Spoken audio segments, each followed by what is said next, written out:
we're going to be looking at how to import a course from another course, because as teachers start to wrap up the semester, the biggest question comes to mind: well, how can I take the course that I've already got all my work in and transfer it over to another course?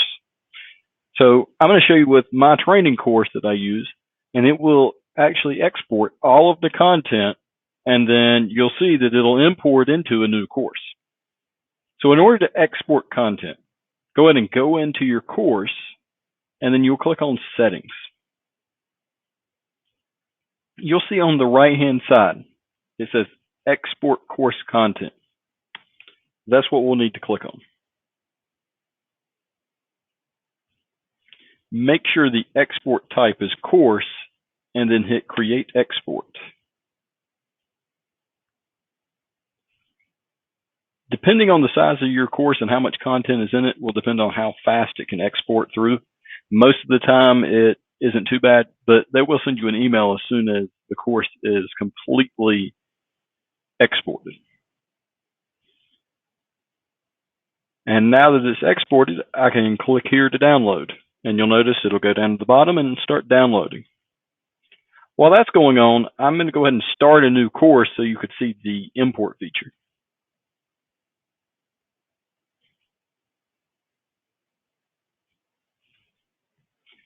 So from my dashboard, I'm going to hit Start a New Course. You probably already have a course set up. So I'm just going to name mine Test. And then I'm going to create the course. So for this course, it would be exactly the way you would have one if it was a new semester. It would just be a blank course where nothing would be in it. So in order to import content, we have to click on Settings, and then import content into this course. It's right above the export feature that you just did.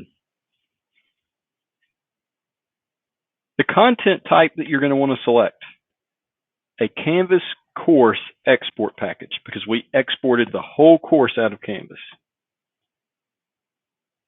And mine is already on my computer because I've already downloaded it. I want to select all content. I don't want to specify the content. Now, if you want to go through and take out a few things, you can, but I would suggest doing all the content that you posted if you want the whole course.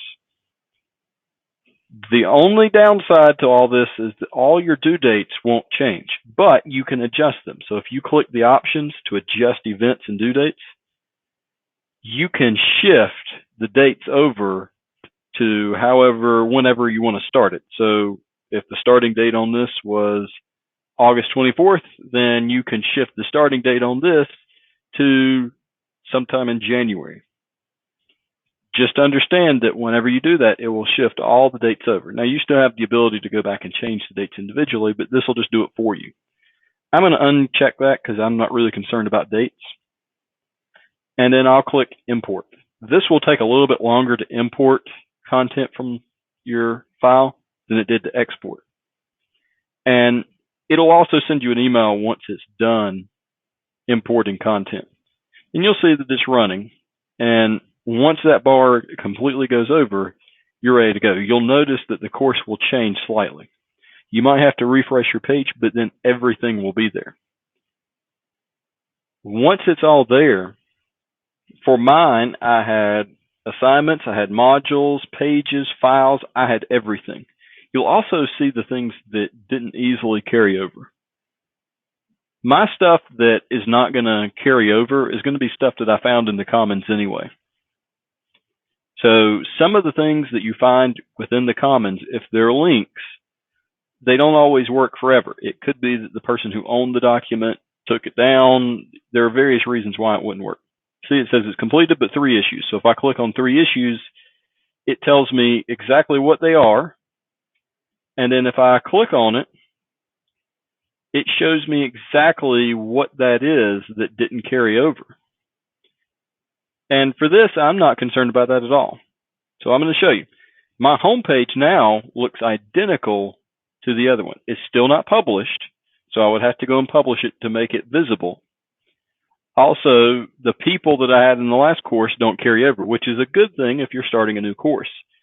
And I had all these modules already set up, and you're going to see all these modules are already here, and they are all published ahead of time. So what you'll need to do is, if you don't want all these things published, you'll need to go in and unpublish what you don't want seen. So if you have any questions with this process, feel free to contact me. If not, it's pretty straightforward, and I hope that you'll start using this tool so that you can save all of your resources.